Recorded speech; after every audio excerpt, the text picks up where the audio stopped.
A wild scene unfolds in Boynton Beach this morning. A police chase ends with a crash into a house, and the responding backup officers wind up crashing their squad car. Officers crashed in the 1600 block of Seacrest Boulevard. The other scene is just blocks away on Northwest 27th Court. News Channel 5's Giovanna Derpick brings us the latest from one of the crash sites in Boynton. Giovanna?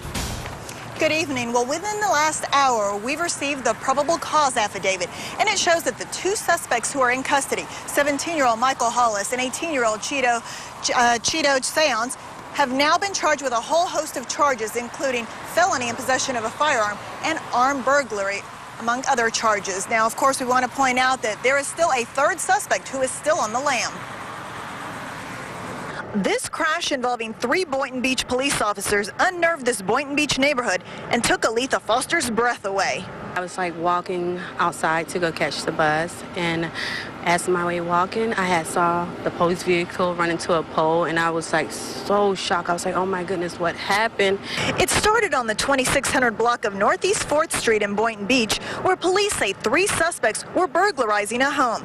Police saw the suspect's vehicle leaving the home. An officer got behind the vehicle and began to pursue the vehicle.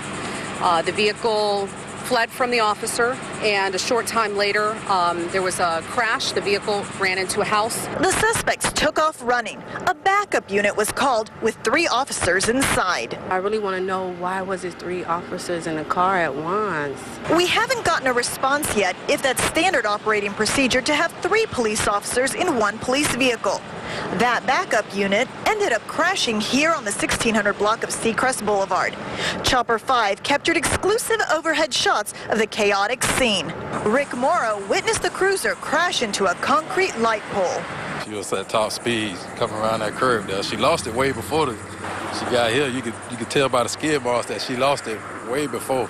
Police are investigating the circumstances and have not confirmed if speed in this 35-mile-an-hour zone played a role at all. But Foster won't forget the sight. When they hit the light pole, it had crashed right down the middle. It was like crashing right on top, so it was very bad.